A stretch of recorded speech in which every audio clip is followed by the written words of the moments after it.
Dans ce chapitre 6 consacré à la contactologie, abordons maintenant le module 2 où nous allons parler de façon générale des lentilles, puis nous allons voir quelles sont les caractéristiques des lentilles souples et ensuite les caractéristiques des lentilles rigides. Concernant les généralités sur les lentilles, nous allons aborder les propriétés des matériaux. Nous allons voir ce qu'est l'hydrophilie, la mouillabilité, la perméabilité à l'oxygène, la transmissibilité à l'oxygène. Ensuite, au niveau de la chimie des matériaux, à quoi correspondent les lentilles souples hydrogel et leur classification, les lentilles souples en silicone hydrogel et enfin les lentilles rigides. Arrêtons-nous tout d'abord sur les abréviations. Nous allons parler de LSH qui correspond aux lentilles souples hydrophiles ou hydrogel. Nous allons également parler de LRPO qui sont les lentilles rigides perméables à l'oxygène et qui correspond aussi au LRPG, lentilles rigides perméables au gaz. En parallèle de ce module, je vous invite à utiliser et à regarder le compte à guide car nous allons dans ce module essayer d'expliquer chaque paramètre que vous pouvez trouver dans les fiches techniques des lentilles. Tout d'abord, au niveau des propriétés des matériaux, nous allons voir ce qu'est l'hydrophilie ou le taux d'hydratation. Si nous considérons MS, qui est la masse de la lentille parfaitement sèche, et MH, la masse de cette même lentille parfaitement hydratée, nous allons pouvoir avoir un pourcentage d'hydrophilie qui correspond à la masse hydratée moins la masse sèche sur la masse hydratée multipliée par 100. Vous pouvez la retrouver dans les fiches techniques sous la forme de teneur en eau. Ici, nous voyons que cette lentille a 78% de taux d'hydrophilie et cette lentille a 58% de taux d'hydrophilie. Ce facteur est un critère déterminant, surtout pour les lentilles hydrogel. Pourquoi? Parce que plus l'hydrophilie est important, plus le confort de port va être important. Le fait aussi que la lentille puisse absorber le maximum d'eau va permettre aussi d'absorber le maximum d'oxygène et donc pouvoir retransmettre cet oxygène au niveau de la cornée. Donc, une meilleure oxygénation de la cornée du porteur grâce à une meilleure transmissibilité qui augmente avec l'hydrophilie.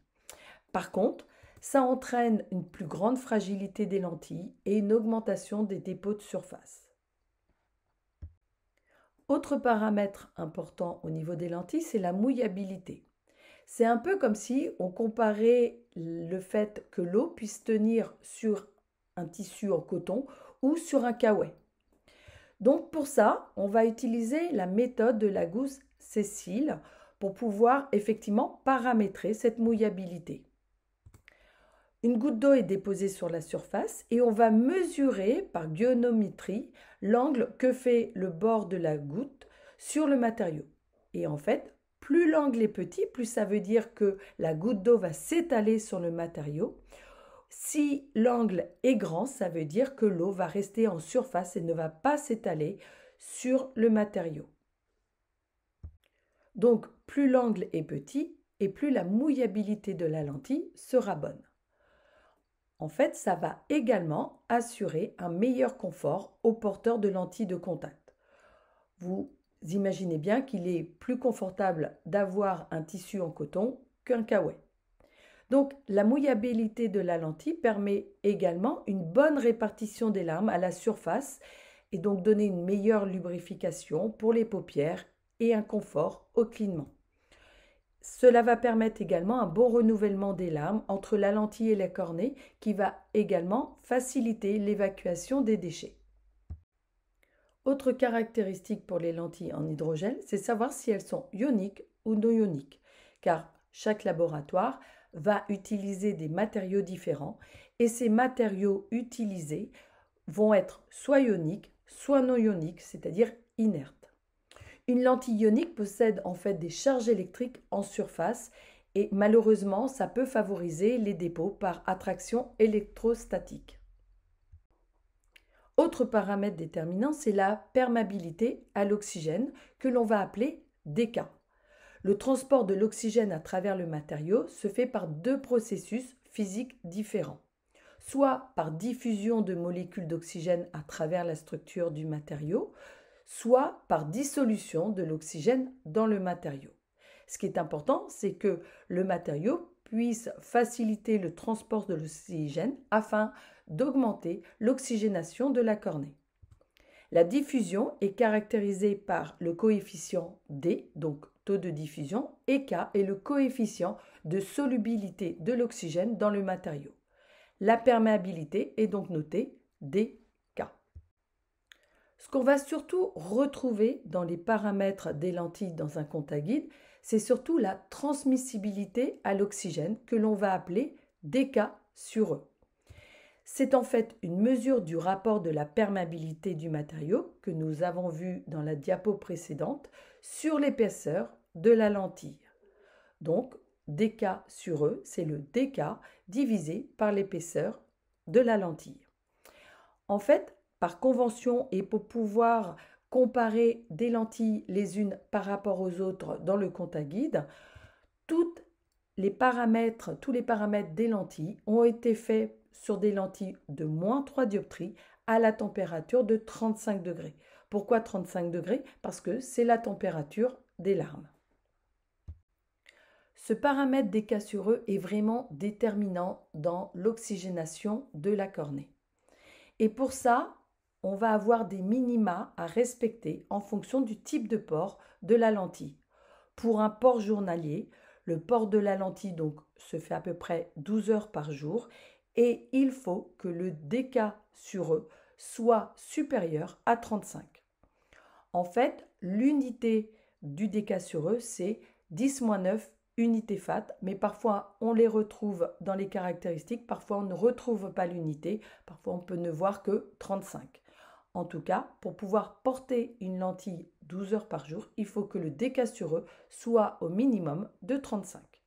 Et pour un port prolongé, c'est-à-dire lorsque l'on n'enlève pas la lentille la nuit et donc on va la porter 6 à 7 jours consécutifs, dans ces cas-là, le dK sur E doit être supérieur à 125. Voici deux exemples de matériaux au niveau des lentilles. Nous voyons ici le dK sur E qui va être de 25,5 10-9 unités fat. Une autre lentille où nous retrouvons ici le dK sur E qui est égal à 110. Plus le dK sur E est important et plus la transmissibilité à l'oxygène est importante et plus la cornée sera oxygénée. Pour les lentilles hydrogel, en fonction de leur teneur en eau, c'est-à-dire de leur hydrophilie et du fait qu'elles soient ioniques ou non ioniques, nous allons donc avoir un classement FDA qui va mettre toutes les lentilles en 4 catégories. Dans le groupe 1, nous allons retrouver une hydrophilie inférieure à 50% et une lentille non ionique. Dans le groupe 2, une hydrophilie supérieure à 50%, une lentille non ionique également. Dans le groupe 3, une hydrophilie inférieure à 50%, mais une lentille qui va être ionique. Et dans le groupe 4, une hydrophilie supérieure à 50%, et là encore, la lentille sera ionique. En gros, il faut connaître un petit peu les avantages et les inconvénients. Il faut savoir qu'une teneur en eau supérieure à 50% va permettre, comme nous l'avons vu, une meilleure hydrophilie, donc un meilleur apport d'oxygène au niveau de la cornée. Par contre, ce seront des lentilles qui vont être plus molles et donc plus difficiles à manipuler.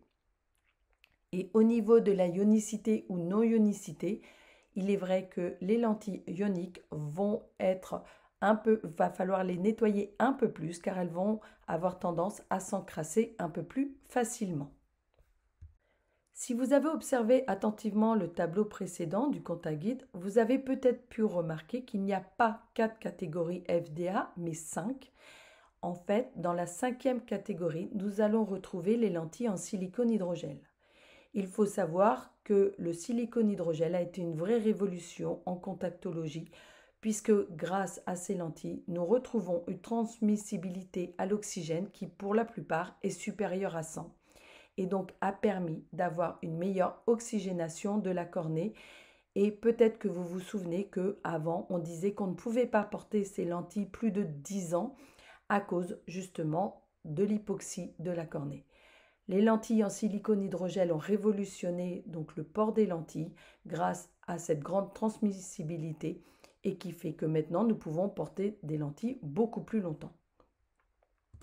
Il y a eu plusieurs générations. Au niveau de la première génération de lentilles en silicone hydrogel, ça nécessitait un traitement de surface par plasma pour les rendre hydrophiles car le silicone hydrogel n'est pas hydrophile.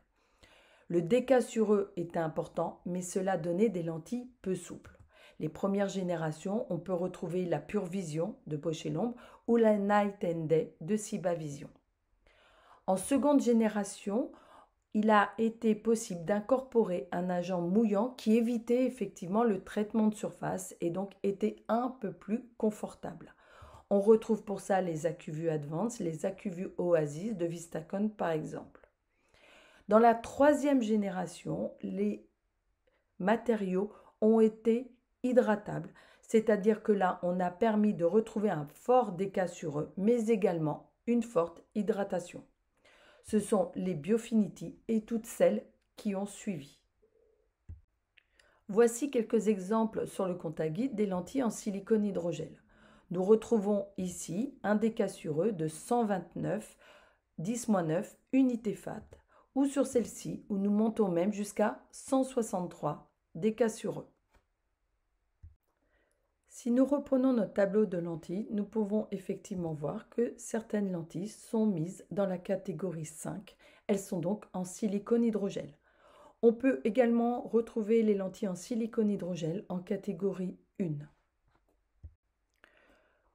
Nous pouvons également devoir adapter des lentilles rigides perméables au gaz. Pourquoi? Soit parce que le patient a de gros problèmes de larmes, soit un astigmatisme qui ne peut pas être corrigé en lentilles souples, soit il fait de l'orthocar, il a un kératocone, ou parfois tout simplement parce qu'il préfère une bonne acuité visuelle au confort, car les lentilles rigides permettent effectivement une meilleure acuité visuelle que les lentilles souples.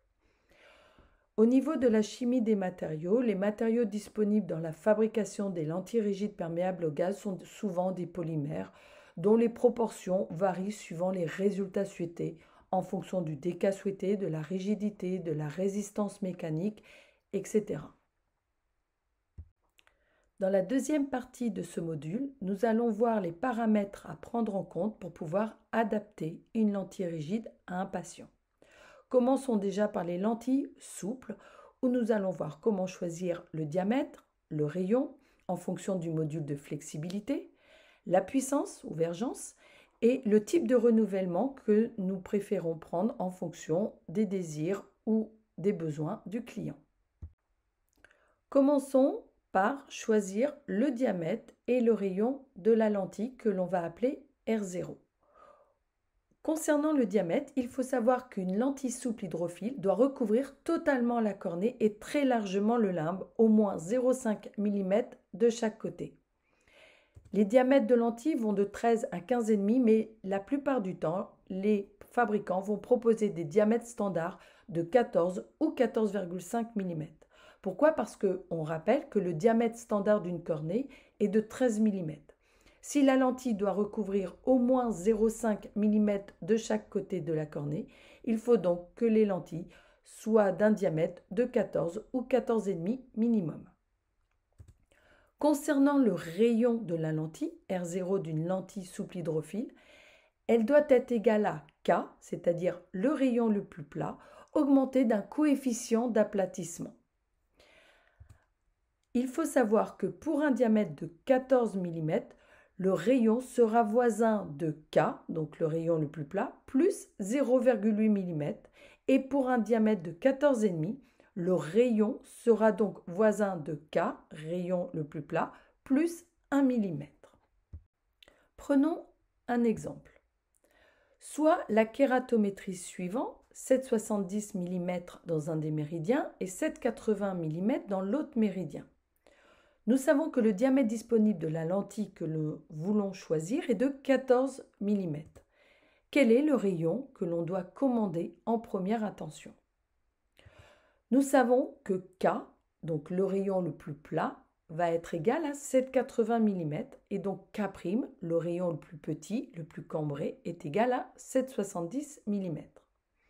Si le diamètre disponible est de 14 mm, alors nous devons prendre la règle d'aplatissement suivante, K plus 0,8 mm.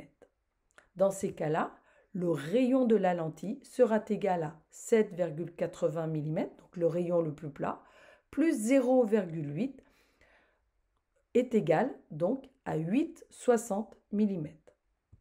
Il faudra donc commander une lentille de rayon 8,60 mm et de diamètre 14.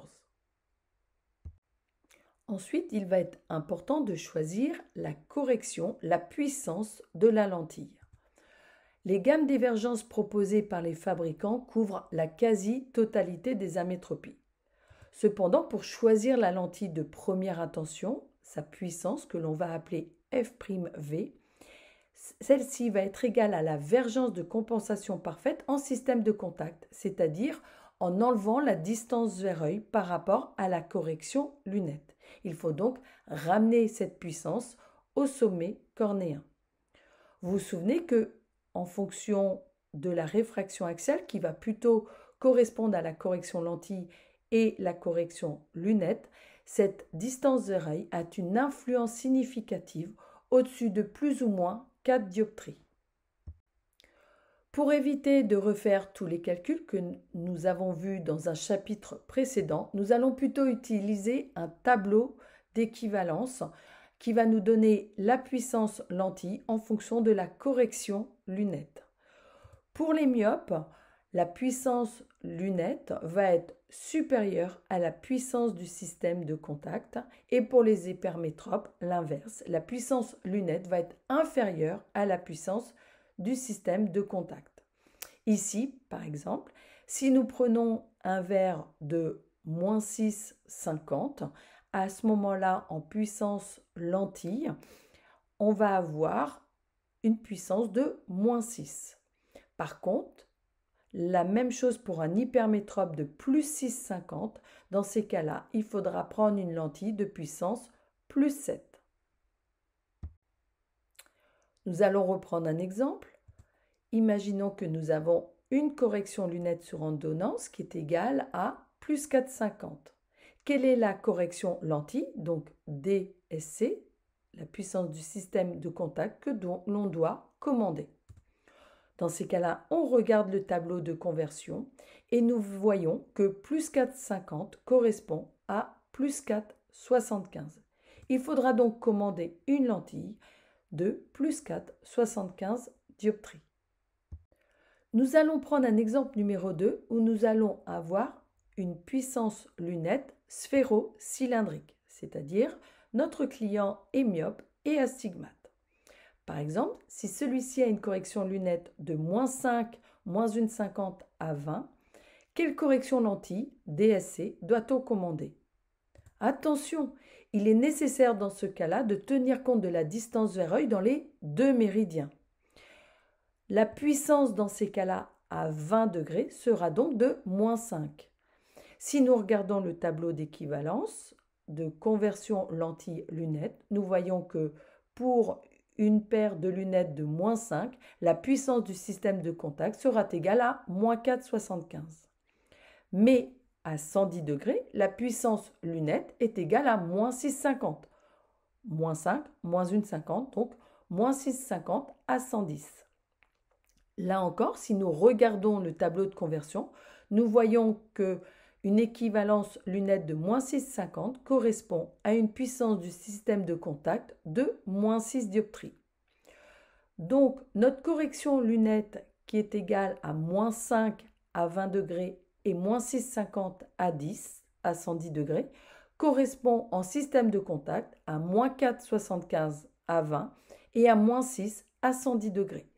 Si nous reprenons ça en remettant les deux corrections dans les deux méridiens sous forme sphéro-cylindrique, nous obtenons une puissance du système de contact qui va être égale à moins 4,75, moins 1,25 à 20 degrés. Donc nous avons bien ici moins 4,75 à 20 degrés et à 110, nous aurons donc moins 4,75 moins 1,25, donc est égal à moins 6 dioptries. Les lentilles souples proposent plusieurs types de renouvellement. Toutes les lentilles de contact ont une durée de vie déterminée par le fabricant. Nous avons les lentilles à renouvellement traditionnelles, où elles sont à changer tous les 1 à 2 ans. Les lentilles à renouvellement fréquentes, qui ont une durée de vie inférieure à 3 mois. Et les lentilles jetables à usage unique, qui se changent soit tous les jours, mais qui peuvent aussi aller à 1 semaine en port prolongé. Attention à ne pas confondre les lentilles journalières, qui se changent tous les jours, et les lentilles à port journalier, qui en fait se nettoient tous les soirs et ne se portent que la journée. Le renouvellement va être choisi en fonction des besoins, des conditions de vie ou du travail du patient, si celui-ci veut un port occasionnel ou pas, s'il est dans un milieu poussiéreux, climatisé ou s'il a un risque infectieux plus important. Nous allons maintenant étudier l'adaptation d'une lentille rigide et des choix proposés au niveau du diamètre, du rayon, de la vergence et du type de renouvellement. Même si elles sont de moins en moins prescrites, les lentilles rigides ont quand même beaucoup d'avantages. En ce qui concerne le diamètre à choisir, il faut savoir que les lentilles rigides perméables à l'oxygène ont un diamètre inférieur à celui de la cornée. La lentille ne doit absolument pas franchir le limbe lors des mouvements oculaires. C'est pourquoi les diamètres disponibles sont souvent de 8 à 12 mm. Le diamètre total est important dans l'adaptation d'une lentille rigide car il conditionne le centrage vertical de la lentille. Le diamètre standard est voisin de 9,60 mm et le pas entre deux diamètres disponibles est de l'ordre de 0,30 à 0,40 mm. Comme leur nom l'indique, les lentilles rigides perméables au gaz sont rigides, donc elles ont un faible taux de flexibilité au niveau des matériaux qui induit que le profil interne de la lentille doit être très proche du profil cornéen. C'est pour ça que le pas entre deux rayons proposés est de 0,05 mm près. L'adaptation d'une lentille rigide doit donc être très précise. Chaque fabricant a une règle d'adaptation pour calculer le rayon qui dépend du diamètre retenu, du profil interne de la lentille et de la toricité de la cornée à adapter. C'est pour ça qu'il faut suivre parfaitement les indications d'adaptation du fabricant. Au niveau des puissances disponibles, comme pour les lentilles souples, la gamme des vergences couvre toutes les amétropies. La vergence de première intention, donc F'V, doit tenir compte également de la distance vers œil, mais également du ménisque de l'arme, puisque sous la lentille rigide, le ménisque de l'arme ne peut pas être négligé, alors qu'il est négligeable sous une lentille souple. Il va falloir tenir compte de la puissance du ménisque de l'arme pour commander la puissance de la lentille. Si R0 est égal au rayon de la lentille et grand R au rayon de la cornée, si R0 est égal au rayon de la cornée, à ce moment-là, le ménisque de l'arme va être égal à 0, sera égal à plan. Mais si le rayon de la lentille est supérieur au rayon de la cornée, dans ces cas-là, le ménisque de l'arme va avoir une forme de lentille divergente et donc la puissance du ménisque de l'arme sera inférieure à 0. Le ménisque de l'arme sera divergent. A l'inverse, si le rayon de la lentille est inférieur au rayon de la cornée, dans ces cas-là, le ménisque de l'arme aura une forme de lentille convergente et donc la puissance du ménisque de l'arme sera supérieure à 0 et donc sera convergent. La puissance du système de contact à commander sera donc égale à la puissance de la lentille plus la puissance du ménisque de l'arme. Comment calculer la vergence du ménisque de l'arme? La vergence du ménisque de l'arme peut être estimée à 0,50 dioptries pour 10 centièmes, c'est-à-dire 0,10 mm entre le rayon de la face interne de la lentille et le rayon cornéen. C'est-à-dire que lorsque l'on a une différence entre R0 et grand R de 0,10 mm, à ce moment-là, le ménisque de l'arme aura une puissance de 0,50 dioptries. Une modification donc de 10 centièmes de R0 de la lentille rigide va modifier donc l'avergence du ménisque de lame de 0,50 dioptrie. C'est pour ça que lorsqu'on change le rayon de la lentille rigide, il faut également changer l'avergence de cette lentille. Et c'est grâce à ce ménisque de lame qu'une lentille rigide perméable au gaz sphérique placée devant une cornée à stigmate va créer un ménisque de lame dont le cylindre compense environ 90% de l'astigmatisme cornéen. C'est pour ça qu'on peut compenser un sujet astigmate grâce à une lentille rigide sphérique. Prenons un exemple. Imaginons qu'on a une kératométrie avec un rayon cornéen de 7,85 mm et un rayon de lentille de 7,70 mm. Quelle est la puissance du ménisque de lame dans ces conditions? On rappelle qu'une différence entre R0 et R de 0,10 mm correspond à une puissance de ménisque de lame de 0,50 dioptrie. La première chose, c'est de savoir si ce ménisque de lame est convergent ou divergent. Faisons un petit dessin. Représentons donc une cornée de rayon 7,85 et une lentille de rayon 7,70. Nous voyons ici que le rayon de la lentille est inférieur au rayon de la cornée. Le ménisque de lame sera donc convergent et donc la puissance du ménisque de lame sera supérieure à 0. Ici, on a une différence de 0,15 mm entre R0 et R, c'est-à-dire entre 7,85 et 7,70, ce qui correspond, si on prend une règle de 3, à une puissance du ménisque de lame de 0,75 dioptrie. Or, nous avons vu que le ménisque de lame est convergent puisque R0 est inférieur à grand R. Par conséquent, la puissance du ménisque de lame sera égale à plus 0,75 dioptrie. Il faudra tenir compte de cette puissance de ménisque de lame dans le calcul de la puissance de la lentille à commander. Nous pouvons retrouver tous les paramètres vus précédemment dans une page de Contaguide où nous pouvons retrouver le type de lentille, le laboratoire, toutes les puissances disponibles au niveau sphérique, les cylindres disponibles au niveau des lentilles rigides, les axes proposés, le DK, l'épaisseur, toutes les épaisseurs seront donc mesurées sur une puissance de -3, tous les diamètres disponibles et les rayons disponibles par pas en fonction des laboratoires. Le renouvellement d'une lentille rigide est un renouvellement traditionnel, c'est-à-dire de 1 à 2 ans. Les lentilles rigides peuvent être portées en port quotidien ou en port continu. Ça reste le meilleur équipement en port continu pour un port sécuritaire.